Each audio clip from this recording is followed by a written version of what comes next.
जय हिंद साथियों। आज आपके सामने मध्यकालीन भारत में जो मुस्लिम आक्रमण हुआ, जो जिसमें अरब मुस्लिमों ने आक्रमण किया, उसके बाद तुर्क मुस्लिमों ने आक्रमण किया। तो हमने पहले पार्ट में बात की थी अरब आक्रमणकारियों के बारे में। अब आज उसका दूसरा पार्ट जिसमें तुर्क आक्रमणकारियों ने आक्रमण किया। तो 962 ईस्वी से लेकर के 972 ईस्वी तक अलब्तगीन नामक तुर्क सरदार, जो गजनी वंश की साम्राज्य की स्थापना करता है, गजनी साम्राज्य की स्थापना या यामनी साम्राज्य की स्थापना करता है। अब उसके बारे में बात करेंगे। तो ये जो अलब्तगीन था, उस समय मध्य एशिया में गद्दी के लिए लड़ाई हो रही थी कि कौन उत्तराधिकारी होगा, या कहें उत्तराधिकार का युद्ध छिड़ा था। उसमें जो है अलब्तगीन जिस शासक की तरफ से लड़ रहा था, वो शासक हार गया, और हारने के बाद अलब्तगीन वहां से भाग लेता है, और भागने के बाद ये अफगानिस्तान में आ जाता है, और अफगानिस्तान में जहां गजनी साम्राज्य की स्थापना करता है, या उसे यामनी साम्राज्य भी कहते हैं। तो यहाँ से एक क्वेश्चन बनता है कि गजनी साम्राज्य की स्थापना किसने की, या यामनी साम्राज्य की स्थापना किसने की। तो यहाँ पे लिखते हैं कि अलब्तगीन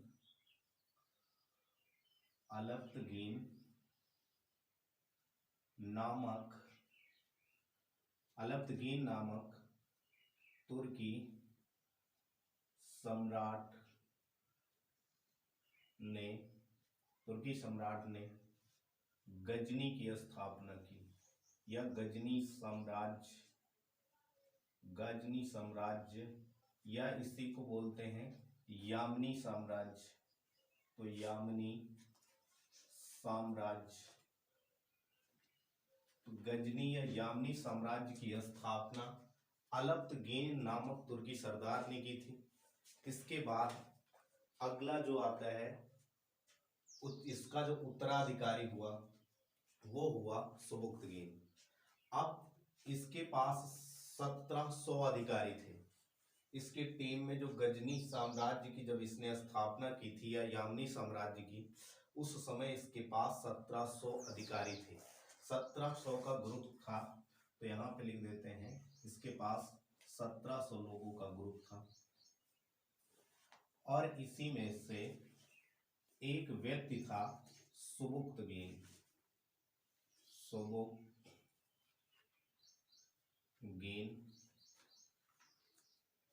जो इस गजनी साम्राज्य यामनी साम्राज्य का अगला जो उत्तराधिकारी हुआ। और फिर जो गजनी साम्राज्य है, उसका जब ये अगला उत्तराधिकारी बना, तो इसे भली भांति पता था कि किसी भी राज्य के उत्थान के लिए पैसा और सैनिकों की जरूरत होगी। तो इसने क्या किया कि भारत पर जो उसका पड़ोसी, जो हमारा पड़ोसी कहें या उसका पड़ोसी हम हैं, तो इसने यहाँ पर आक्रमण किया। तो जो पहला तुर्क सरदार है या तुर्क शासक है जिसने भारत पर आक्रमण किया, तो यहाँ से नाम निकल के आता है कि सुबुक्तगीन जो पहला तुर्क था, उसने भारत पर आक्रमण किया। और भारत पर आक्रमण कहाँ पे किया, किसके खिलाफ किया? तो ये सुबुक्तगीन जो था, ये पंजाब के राजा जयपाल के विरुद्ध पहला आक्रमण करता है। तो इसका पहला जो आक्रमण है सुबुक्तगीन का, तो सुबुक्तगीन और ये करता है जयपाल से युद्ध, और ये पंजाब में करता है। पंजाब के शासक उस समय हुआ करते थे राजा जयपाल, जो शाही वंश के राजा थे। इसके बाद इस सुबुक्तगीन के दो पुत्र थे। तो यहाँ पे लिखते हैं सुबुक्तगीन के पुत्र। तो इसके दो पुत्र थे।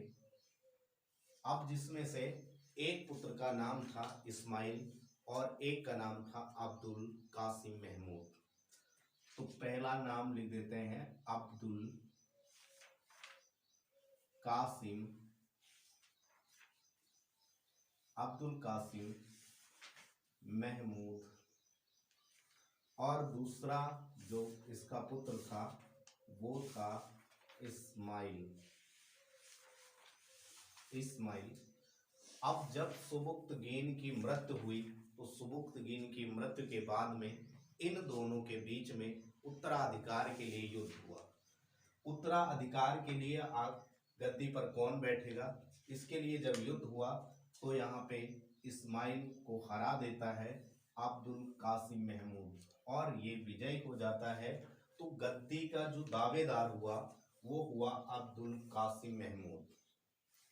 तो अब्दुल कासिम महमूद जब गद्दी पर बैठा तो ये महमूद गजनवी के नाम से गद्दी पर बैठा 998 से और 1030 ईस्वी तक इसका शासन चलता है और ये सुबुक्तगीन की मृत्यु के बाद।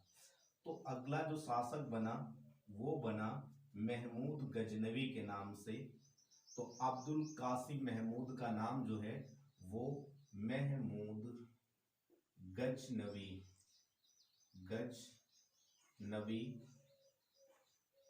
ये महमूद गजनवी अब गद्दी पर बैठता है और इसने भारत पर बहुत सारे आक्रमण किए।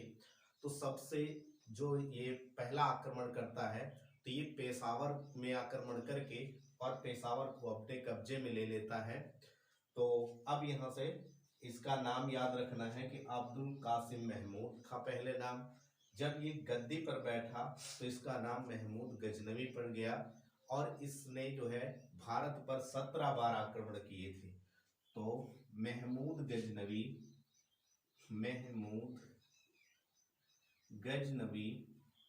ने भारत पर 17 बार आक्रमण किया। इसमें जो है 17 बार इसने जो आक्रमण किया इसमें इसने बहुत सारे मंदिरों को लूटा, मथुरा के मंदिरों को लूटा और जो सबसे ज्यादा प्रसिद्ध है तो वो सोमनाथ का मंदिर जब लूटा गया था तो वो सबसे अधिक प्रसिद्ध है और उससे बहुत सारे क्वेश्चन पूछे जाते हैं। अब इसके बाद एक क्रम से हम कुछ युद्धों की बात कर लेते हैं। तो इसमें 1000 या 1001-2 ईस्वी में हिंदू शाही राजा जयपाल के विरुद्ध इसने युद्ध किया। तो यहाँ पे लिख देते हैं 1000 से लेकर के 1002 के बीच में। ये डेट नहीं पूछी जाती, ज्यादा क्लियर नहीं है। तो 1000 से लेकर के 1002 तक इसके बीच में इसने जो युद्ध किया था पंजाब के शाही राजा जयपाल के विरुद्ध किया था। तो ये कुछ युद्ध हैं इसके और इनको याद रखना है। दूसरा जो 1005 से 6 के बीच जो युद्ध हुआ वो इसने मुल्तान पर अब्दुल फतेह दाऊद के खिलाफ किया। तो अब्दुल फतेह दाऊद और ये युद्ध था मुल्तान पर। तो 1005 से 6 के बीच में मुल्तान पर आक्रमण किया, मुल्तान, और वहां के शासक थे अब्दुल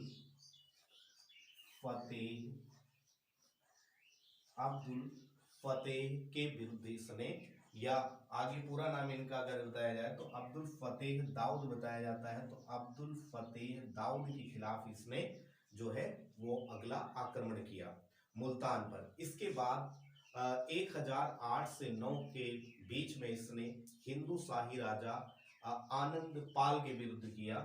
तो ये किया था 1008 से लेकर के 9 के बीच।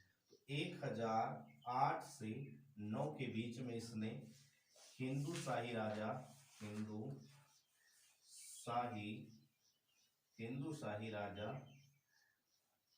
आनंद पाल के विरुद्ध किया था और ये युद्ध है वय हिंद का युद्ध।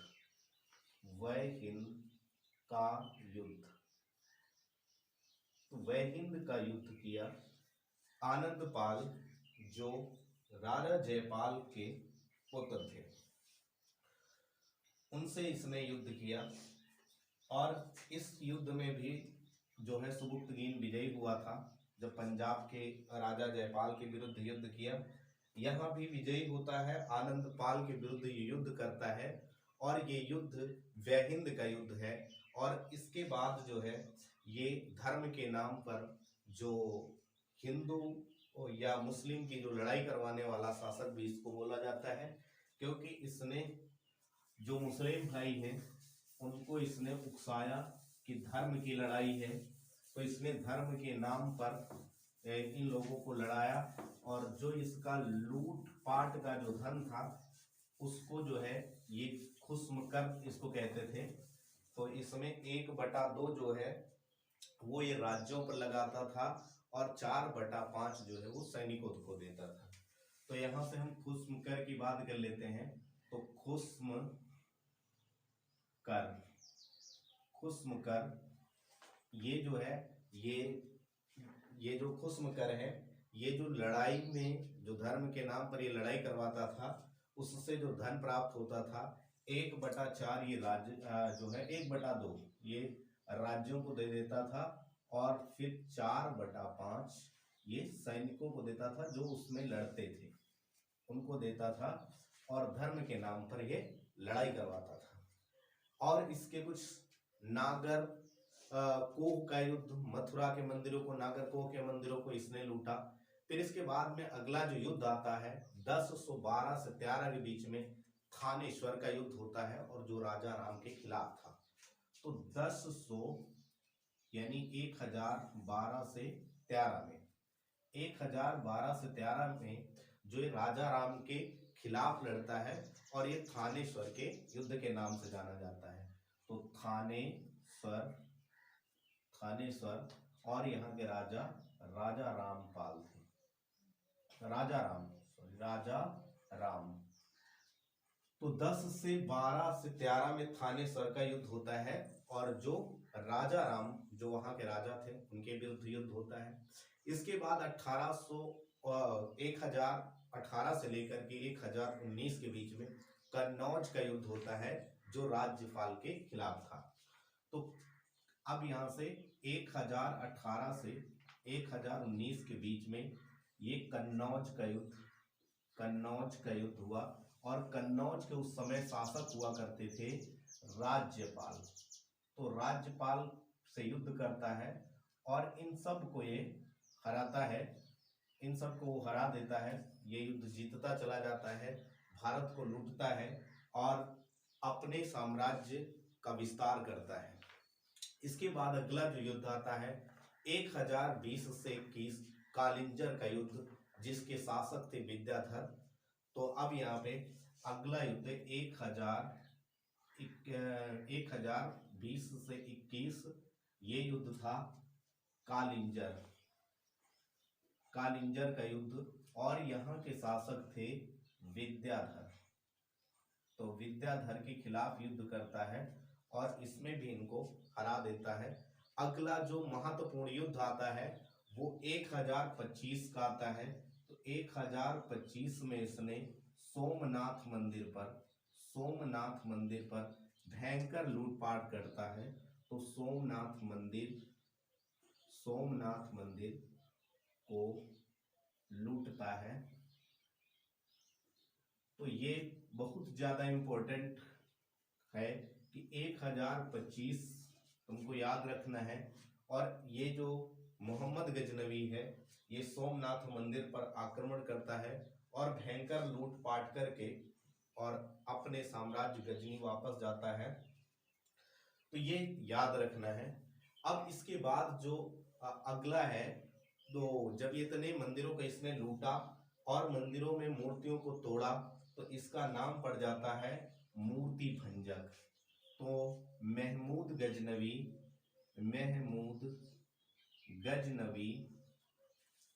इसका नाम है मूर्ति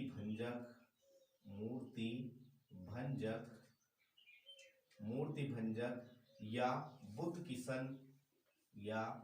बुद्ध सिखन की उपाधि इसको मिलती है, क्योंकि ये बहुत मंदिरों को लूटता है और मूर्तियों को तोड़ता है। तो जो मूर्तियों को तोड़ता है, मंदिरों को लूटने वाला, मूर्तियों को तोड़ने वाला, उसको मूर्ति भंजा किया बुद्ध किशन कहा जाता है। इसके बाद जब ये सोमनाथ मंदिर को लूटता है तो रास्ते में इसका जो सामना पड़ता है वो जाटों से पड़ता है, और जाट इसे काफी बुरी तरह से हरा करके आधा इसका धन जो मंदिरों से लूटा हुआ था सोमनाथ मंदिर का वो ले लेते हैं। तो अगला ये रास्ते में जब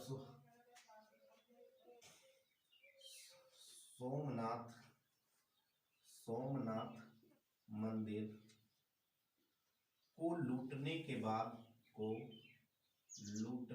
बाद जब वापस जाता है तो रास्ते में जाटों से युद्ध होता है। जाटों से इसका युद्ध होता है। तो जाटों से इसका युद्ध होता है और जो जाट होते हैं वो इससे आधा धन लूट लेते हैं, मतलब छुड़ा लिए ये कहें। और इसके बाद ये भी वहां पे रुकता नहीं है, ये सोचता है कि अब अगर हम इनसे युद्ध करेंगे तो हम मार भी दिए जाएंगे, इसलिए अपनी जान बचाकर वापस गजनी चला जाता है। लेकिन इसने प्रण कर लिया कि मैं अब इन जाटों से बदला लूंगा। अब इसको मिटाने के बाद आगे की बात बताते हैं।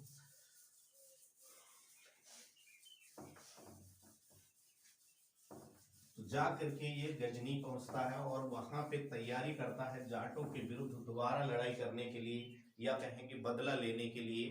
तो ये 2 साल बाद मतलब 1027 ईस्वी में जाटों के विरुद्ध ये लड़ता है। तो 1027 में जाटों से इसका युद्ध होता है। जाटों के विरुद्ध युद्ध, जाटों के विरुद्ध युद्ध होता है और ये जाटों को फिर हरा देता है और अपना बदला ले लेता है। अगली बार इसके 3 साल बाद 1030 ईस्वी में इसकी मृत्यु हो जाती है। तो 1030 में इसकी मृत्यु हो जाती है।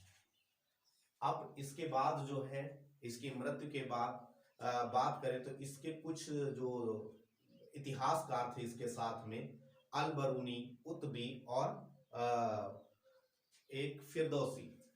तो इसके साथ जो इतिहासकार भारत आए, तो भारत आने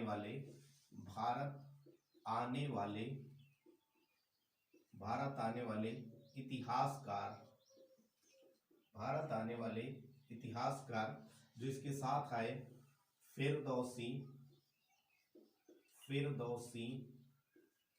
और इसके बाद और दूसरा था फिरदौसी और उत्बी और अल बरूनी, ये इसके साथ भारत आए। फिरदौसी ने शाहनामा की रचना की थी। शाहनामा, तो ये प्रश्न बहुत पूछा जाता है कि शाहनामा की रचना किसने की थी। अल बरूनी ने किताब उल हिंद की रचना की थी। अब इसकी बात कर लेते हैं। तो किताब उल हिंद की रचना अगर पूछा जाए तो अल बरूनी ने की थी, और अगर कहा जाए किताब उल यामनी या तारीख यामनी, तो किताब उल यामनी या किताब उल यामनी ही, इसी के 2 नाम हैं कि एक कहते हैं किताब उल यामनी और या तारीख यामनी। जो तारीख यामनी जीवन चरित्र पर इसके आधार जीवन के बारे में बताती है, तो यहाँ लिख देते हैं तारीख ए यामनी।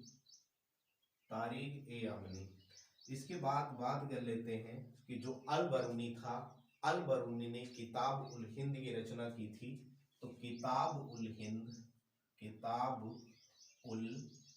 की रचना की थी अल बरूनी ने। इसके बाद में ये बताया जाता है कि ये जो धर्म के नाम पर लड़ाई करवाता था, तो इन में से जो ये फिरदौसी था, इसने जो है बाद में इसके बारे में बताया कि ये जो है धर्म के नाम पर लोगों को अपने स्वार्थ के लिए लड़ाता है। और फिर अगर बात की जाए कि इसका अंग्रेजी में भी अनुवाद किया गया था किताबुल हिंद का, तो ये अंग्रेजी अनुवाद एडवर्ड ली सचाउ ने किया था। तो एडवर्ड ली सचाउ इसका अंग्रेजी अनुवाद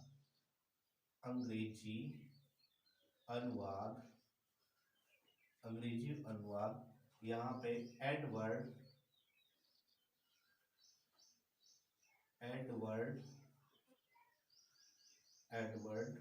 ली सचाउ ने इसका अंग्रेजी अनुवाद किया था किताबुल हिंद का। अब इसके बाद जो अगला शासक आता है वो आता है मोहम्मद गौरी। इसके बाद शासक मोहम्मद गौरी, जिसका भी इतिहास काफी अच्छा है, बड़ा है, और हमारे लोगों की दृष्टि से बड़ा नहीं है, अच्छा नहीं है, क्योंकि इन सब ने भारत को लूटा था। तो अब मोहम्मद गौरी आता है और गौर वंश की स्थापना करता है 12वीं शताब्दी में। तो यहाँ पे लिख देते हैं मोहम्मद गौरी की बात अब करेंगे। तो मोहम्मद गौरी, जिसने 12वीं शताब्दी में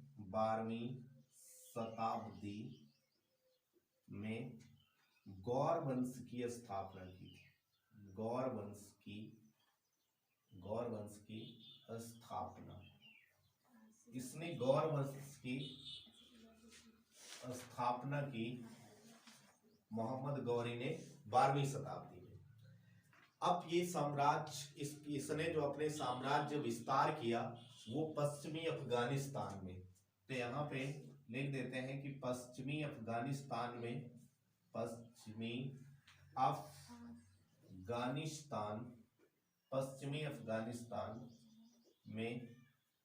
अपने साम्राज्य का विस्तार करता है।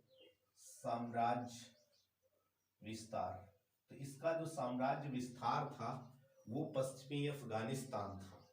इसके बाद 1173 ईस्वी में शिहाबुद्दीन मोहम्मद गौरी गौर वंश का शासक बना। तो इसका पूरा नाम शिहाबुद्दीन मोहम्मद गौरी था। तो इसका वास्तविक नाम कहें, वास्तविक नाम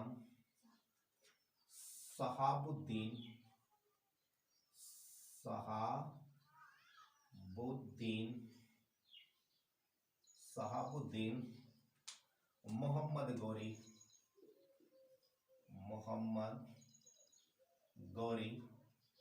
ये इसका वास्तविक नाम था शहाबुद्दीन मोहम्मद गौरी, जिसको मोहम्मद गौरी बोलते हैं। तो 1173 ईस्वी में शहाबुद्दीन मोहम्मद गौरी गद्दी पर बैठता है। तो यहाँ पे लिख देते हैं 1173 में गद्दी पर बैठता है और गौर वंश की स्थापना करता है। 1175 ईस्वी में मुल्तान पर पहला आक्रमण करता है और वहां पे इसको जीत हासिल होती है। तो 1175, ये डेट याद रखना, 1175 में मुल्तान पर इसका पहला आक्रमण होता है। तो पहला आक्रमण मुल्तान पर करता है और मुल्तान को अपने कब्जे में ले लेता है। और मुल्तान को जीत करके ये इसका यहाँ पे जो है मकसद नहीं था कि हम भारत में अपने साम्राज्य का विस्तार करें, भारत में रहें। ये वापस लौट करके फिर अपने देश चला जाता है और जितने बार ये आक्रमण करता है तो ये वहां से आता है। और ये पूछा जाता है कि ये जो मुल्तान पर इसमें आक्रमण किया था तो ये किस वंश के खिलाफ किया था? तो करमाथी वंश के खिलाफ इसने आक्रमण किया था। तो मुल्तान पर यहाँ पे लिख देते हैं करमाथी वंश के खिलाफ इसने आक्रमण किया था मुल्तान पे। फिर 1178 ईस्वी में राजस्थान पर यह आक्रमण करता है और वहां पे जो शासक थे वो भीम द्वितीय थे, जो इसको बुरी तरह से हराते हैं। तो 1178 में ये आक्रमण करता है राजस्थान पर, राजस्थान पर आक्रमण करता है और ये वहां पे भीमसेकंड से बुरी तरह से पराजित होता है। भीमसेकंड ने इसे हरा दिया, भीमसेकंड ने इसे हरा दिया था। तो ये याद रखना है कि 1178 ईस्वी में इसने जो है वो भीमसेकंड से, जो राजस्थान के उस समय शासक थे, उनसे युद्ध करता है और हरा देता है। ओ सॉरी, यहाँ पे हार जाता है भीमसेकंड से। और जब ये सोमनाथ मंदिर पे आक्रमण जब इसने किया था 1025 ईस्वी में, जब ये सोमनाथ मंदिर को लूटता है, तो वहां पे जो शासक थे वो भीम प्रथम थे। तो वो नोट कर लेना कि 1025 या 1025 में सोमनाथ मंदिर पर आक्रमण के समय वहां का जो शासक था, वहां पे जो राजपूत वंश का शासन चलता था, उसके शासक थे भीमसेकंड। और यहाँ पे है भीम द्वितीय, जो राजस्थान के राजा हैं। 1178 में जब ये मोहम्मद गौरी आक्रमण करता है, भीमसेन इसे बुरी तरह से परास्त करते हैं और हरा देते हैं। इसके बाद 1191 में तराइन का प्रथम युद्ध होता है पृथ्वीराज चौहान से। तो यहाँ पे 1191 बहुत इंपॉर्टेंट है। तराइन का प्रथम युद्ध, तराइन का प्रथम युद्ध गौरी और ये व्यस किसके खिलाफ होता है? तो पृथ्वीराज चौहान से होता है। अब यहाँ पे जो है गौरी पूरी तरह से हार जाता है। तो पृथ्वीराज चौहान की इस तराइन के प्रथम युद्ध 1191 में पृथ्वीराज चौहान की जीत हो जाती है। गौरी को पूरी तरह से परास्त करने के बाद इसको यहाँ से भगा देते हैं। गौरी वापस चला जाता है अफगानिस्तान। और उसके बाद दूसरा फिर ये बदला लेने के लिए 1192 में वापस आता है। तो बताया जाता है कि ये जब यहाँ से वापस गया था तो युद्ध के मैदान में ही रहता था। उसने अपने सारे सुख सब कुछ त्याग दिया था और युद्ध के मैदान में ही रहकर इनसे बदला लेने के लिए पृथ्वीराज चौहान से ये लगातार तैयारी करता है। इसके बाद यहाँ पे जो पृथ्वीराज चौहान के दोस्त थे, चंदावर के युद्ध में जो मारे गए राजा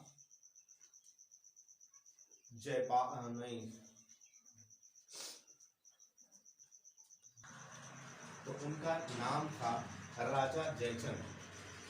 तो ये राजा जयचंद जो थे ये पृथ्वीराज चौहान के मित्र थे। अब यहाँ पे क्या हुआ कि जब ये तराइन का प्रथम युद्ध जीते तो इनकी बहादुरी से, पृथ्वीराज चौहान की बहादुरी से प्रसन्न हो करके, और जो राजा जयचंद थे उनकी पुत्री का नाम संयोगिता था, तो संयोगिता का जो प्रेम है वो पृथ्वीराज चौहान के प्रति बढ़ जाता है और यहाँ पे दोनों में प्रेम हो जाता है। और प्रेम होने के बाद में जब ये बात पता चलती है राजा जयचंद को, तो राजा जयचंद नाखुश होते हैं। और एक बात और बताई जाती है कि पृथ्वीराज चौहान और राजा जयचंद दोनों मौसी के लड़के थे और ये दिल्ली की गद्दी के लिए दोनों के बीच जो है थोड़ा सा मनमुटाव था। तो यहाँ पे ये जब इनको पता चलता है राजा जयचंद को कि हमारी लड़की के साथ में इनका प्रेम प्रसंग है पृथ्वीराज चौहान का, तो उसका विरोध करते हैं जयचंद और गुस्से में आकर के गौरी को आमंत्रण देते हैं कि आप पृथ्वीराज चौहान पर आक्रमण करें। तो ये दिमाग लगाते हैं कि जब ये पृथ्वीराज चौहान हार जाएंगे तो जो साम्राज्य है वो मुझे मिल जाएगा, क्योंकि मोहम्मद गौरी इनको हरा देगा। दोबारा से इनको आमंत्रित करते हैं कि पृथ्वीराज चौहान पर आक्रमण करें। तो दूसरा युद्ध 1192 में जो है वो पृथ्वीराज चौहान और गौरी के बीच हुआ। तो गौरी और पृथ्वीराज चौहान इनके बीच युद्ध हुआ और इसमें जो है गौरी विजय हुआ, पृथ्वीराज चौहान ये जो है हार गए और यहाँ पे इनको बंदी बना करके वो गजनी लेके चला गया अफगानिस्तान। वहां पे ले जा करके इनकी दोनों आंखें फोड़ दी थी, गर्म सलाखें डलवा करके आंखें फोड़ दी थी पृथ्वीराज चौहान के। और पृथ्वीराज चौहान के साथ में जो इनके दरबारी कवि थे चंद बरदाई, वो भी इनके साथ उसको भी लेके चले गए थे। तो वहां पे बताया जाता है कि पृथ्वीराज चौहान की हत्या होने से पहले जो चंद बरदाई थे उन्होंने मोहम्मद गौरी को उकसाया कि हमारे जो महाराज हैं वो धनुर्विद्या के बहुत बड़े धनी हैं। तो इस पर जो है वो मोहम्मद गौरी हंसने लगता है और कहता है कि ये अंधा क्या करेगा। तो वो चंद बरदाई जी जो थे वो इसको इतना उकसाए कि इसने एक आयोजन कर दिया कि देखते हैं कि कितना बड़ा निशानेबाज है। तो उन्होंने उस आयोजन किया और उसमें बहुत सारे राजाओं को बुलाया और बुलाने के बाद में जो चंद बरदाई जी थे उन्होंने पृथ्वीराज चौहान को सचेत कर दिया कि मैं एक चौपाई कहूँगा और उस चौपाई के माध्यम से उसकी स्थिति को बताऊंगा जहाँ पे मोहम्मद गौरी होगा और आपको उसको मार करके नस्ते नाबूद कर देना है। तो ये जो है जब आयोजन होता है तो उसमें जो है वो एक उसकी पोजीशन को बताता है गौरी की चंद बरदाई। तो कहता है कि 4 बांस 24 गज अंगुल अष्ट प्रमाण और ता ऊपर सुल्तान है मत चूको चौहान। तब उसकी इसी कविता से पृथ्वीराज चौहान इतने बड़े धनुर्धर होते हैं कि उसको नाप लेते हैं उसकी दूरी को कि कितनी दूरी पर और कितनी ऊंचाई पर है और फिर अपना बाण चला देते हैं और उससे मोहम्मद गौरी की मृत्यु हो जाती है।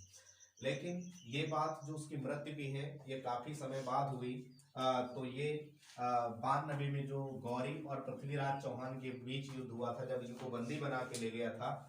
इसके बाद जयपाल और राजा जयचंद जो है वो बहुत प्रसन्न होते हैं कि अब मुझे दिल्ली पर शासन करने को मिलेगा और दिल्ली की गद्दी पर मैं बैठूंगा, क्योंकि मोहम्मद गौरी यहाँ राज विस्तार के लिए नहीं आया है। तो उनकी सोच हो जाती है कि मैं दिल्ली पर शासन करूंगा। लेकिन गौरी को जब ये बात पता चलती है तो गौरी उन्हें भी ललकारते हैं और युद्ध करने के लिए कि युद्ध में अगर जीत जाओगे तो तुम वहां के शासक बनोगे और नहीं तो वो तुम्हें नहीं मिलेगा। तो 1194 का युद्ध होता है 1194। तो 1194 का युद्ध ये होता है चंदावर का युद्ध।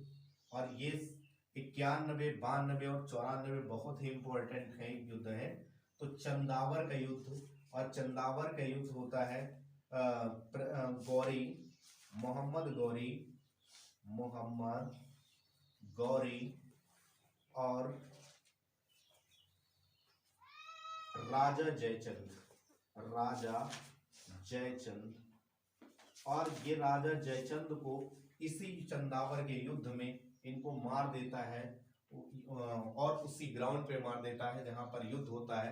तो ये क्वेश्चन बनता है कि युद्ध के मैदान में कौन सा राजा मारा गया था या शासक मारा गया था। तो राजा जयचंद मारे गए थे युद्ध के मैदान में। इसके बाद जो है 1205 ईस्वी में अंतिम युद्ध जो है वो पंजाब के खोखरों के विरुद्ध लड़ता है। तो इसको मिटा करके आगे लिखते हैं कि अंतिम जो मोहम्मद गौरी का युद्ध था वो हुआ था 1205 ईस्वी में खोखरों जाति के विरुद्ध हुआ था।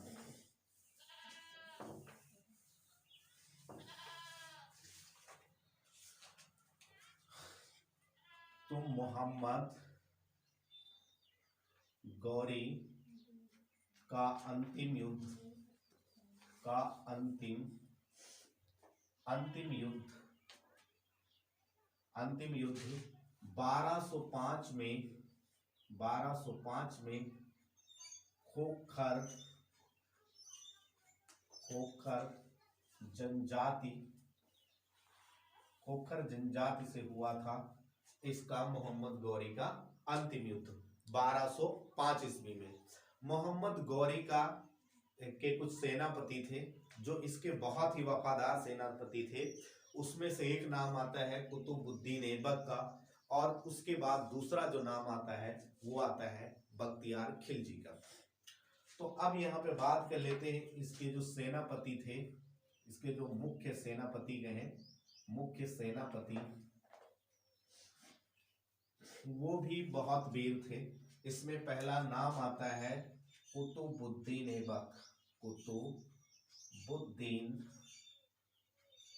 कुतुबुद्दीन ऐबक जो इसका गुलाम था, इसे इसने बाजार से खरीद के लाया था। मोहम्मद गौरी कुतुबुद्दीन ऐबक को बाजार से खरीद के लाया था और अपना सेनापति बना दिया था इसने। यह इसका गुलाम था। आगे चलकर इसके बारे में पढ़ेंगे कि गुलाम वंश की स्थापना किसने की थी, कुतुबुद्दीन ऐबक ने की थी। इसने ये इतना बड़ा इसका गुलाम या कहेंगे इतना लड़ाका सेनापति था कि इसने 1196 में अजमेर को जीत लिया। तो 1196 में ये जो है अजमेर को जीतता है। अजमेर में आक्रमण करके वहां के राजा को हरा देता है। तो अजमेर में इसकी विजय होती है। इसके बाद इसने एक साल के बाद 1197 में ये बदायूं पर आक्रमण करता है और बदायूं पर भी इसकी जीत होती है। एक दूसरा इसका जो सेनापति था वफादार बहादुर, वो था बख्तियार खिलजी। तो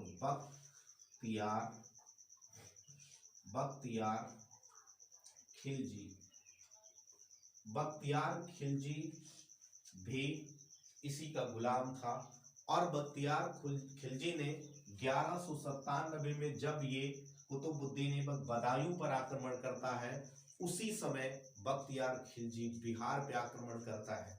तो 1197 में ये बिहार पर आक्रमण करता है और बिहार पर आक्रमण करके अब यहाँ से एक इम्पोर्टेंट क्वेश्चन पूछा जाता है कि नालंदा विश्वविद्यालय को आग किसने लगाई थी। तो नालंदा विश्वविद्यालय को आग लगाने वाला यही बख्तियार खिलजी था, जिसने वहां पे रखी अच्छी अच्छी किताबें जो बीमारियों से संबंधित थी, उन किताबों को इसने जला दिया था। क्योंकि अगर वो किताबें आज होती तो शायद हमारा जो बीमारियां हैं जो उनको बहुत अच्छे से निपटाया जा सकता था। उसमें बहुत अच्छी दवाइयां थी, बहुत अच्छी अच्छी चीजें बताई गई थी बीमारियों से कैसे लड़ना है।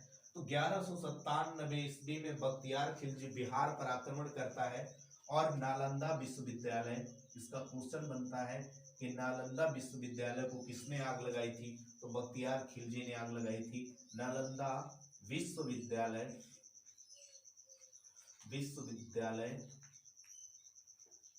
में आग लगा दी थी और पूरा विश्वविद्यालय जल के खाक हो गया था। वहां किताबें भी इसने जला डाली थी। इसके बाद में अगला जो आक्रमण करता है ये वो 1205 ईस्वी में करता है और वो करता है आक्रमण बंगाल पे। और बंगाल पर मात्र 6 से 7 लोग या 9 लोगों ने ही कब्जा कर लिया था। वहां के जो राजा थे वहां पर जा करके इसने जो है 2-4 लोग अंदर घुस गए और डायरेक्ट मारकाट शुरू कर दिया था। इस तरह से इन लोगों ने बंगाल पर भी कब्जा कर लिया था। अब आगे का इतिहास जो हम बताएंगे वो बताएंगे अगली वीडियो में, और कुतुबुद्दीन ऐबक के बारे में जो एक बहुत बड़ा आगे चल करके शासक बनता है और इसकी वीर गाथाएं की बात करेंगे। वैसे हम लोगों के लिए तो ये जो आक्रमण थे या आक्रमण हम लोग इनको लुटेरा मानते हैं, लेकिन यहाँ पे हमें इतिहास के नज़रिए से पढ़ना है कि इन्होंने कैसी नीतियाँ अपनाई थी, कैसे युद्ध किए थे। अब इसके बाद अगली बात करेंगे अगली वीडियो में। अब मैं अपनी वीडियो को यहीं पर रोकता हूँ। अगर आपको पसंद आई हो तो लाइक, सब्सक्राइब और शेयर करें।